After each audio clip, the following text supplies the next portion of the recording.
Hello guys! Another day, another vlog! So tara guys, samahan niyo ako sa aking mini vlog for today.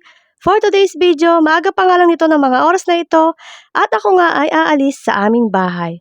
So meron nga kasi akong pupuntahan dyan na importante kaya naman dali-dali na nga akong naglalakad papunta sa sakay ng jeep dahil ako nga ay malilate na. So tingnan nyo nga guys at napakaganda ng araw.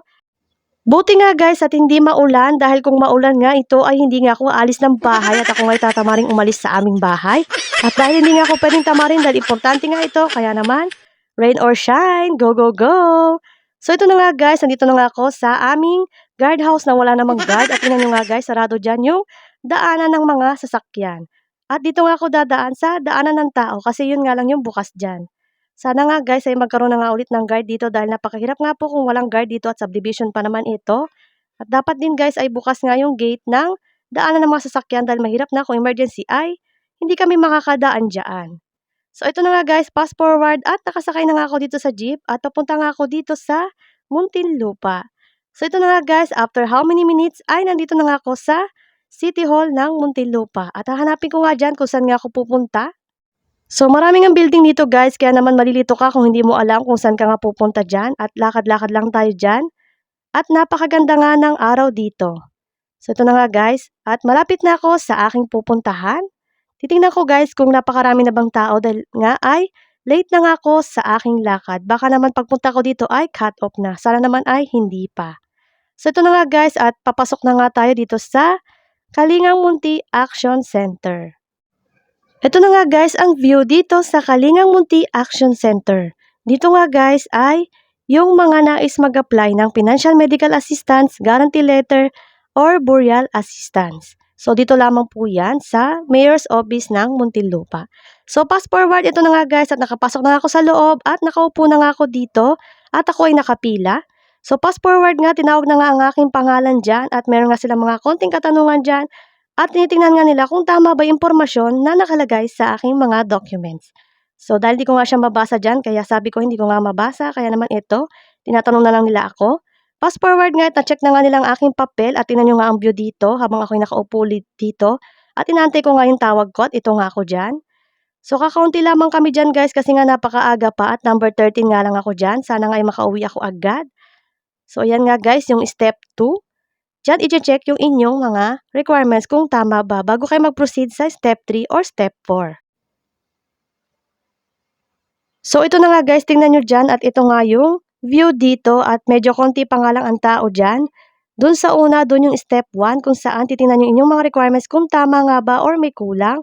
Kung may kulang nga dyan ay kailangan nyo magpa-xerox. So doon nga guys, sa susunod na step ay dito nga ako ngayon nakaupo kung saan ay mayroong interview.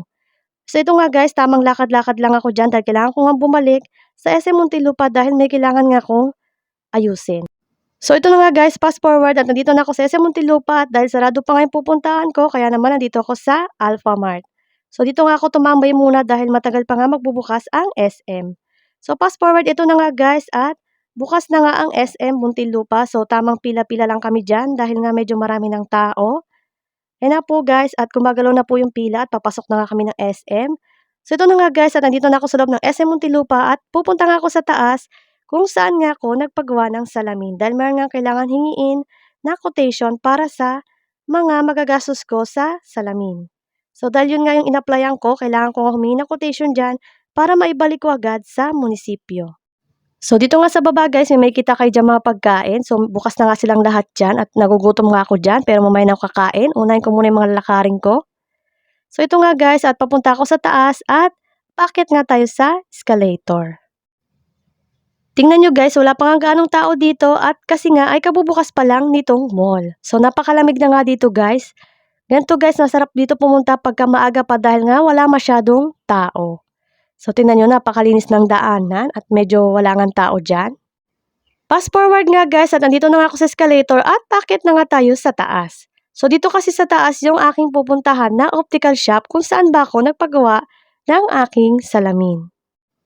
So, ayan, paakyat na tayo sa escalator. So, fast forward nga guys at nakapunta na nga ako sa optical shop kung saan nga ako hingi ng quotation para sa salamin ko. Kaya nga lang, ay wala pa nga daw si Doc kaya naman tamang tambay-tambay lamang ako dito sa taas. So tingnan nyo nga dyan guys, ang view dito sa taas, buti na lang ay meron akong mauupuan kasi nga konti ang tao dito. So ito nga, tamang video-video lamang dyan at tingnan na may itsura ko dyan, nagugutom na. Nag-isip nga ako dyan kung ano nga ang kakainin ko, kung kakain ba ako o hindi. Sabi ko nga ay mamaya na lang ako kakain pag natapos ko na nga yung aking mga nilakad. So tamang tambay-tambay lamang tayo dyan at mag-aantay lang tayo ng 1 oras dahil babalik nga ako doon sa optical shop kung saan nga ako nagpagawa ng salamin dahil kailangan ko nga makausap si Doc para sa quotation ng aking magagastos sa aking salamin. Fast forward nga, dito na nga ako sa optical shop at ako nga ay tumitingin nga ng frame na nagugustuhan ko. So wala akong magustuhan dito sa frame na ito kaya naman lumipat ako dito sa kabilang side at doon nga ay meron akong nagustuhan. Kaso nga ay 3,000 nga siya pero buy one take one naman siya kaya okay lang din. So ayan, so napakaganda ng mga frames sila dito. Fast forward nga guys at nakabalik na nga ako sa munisipyo at nabigay ko na nga yung kanilang hinahanap na quotation. Kaya naman ito, pauwi na nga tayo at napakainit nga ng panahon kaya naman nilakad ko na lang dahil napakamahal nga ng tricycle dito.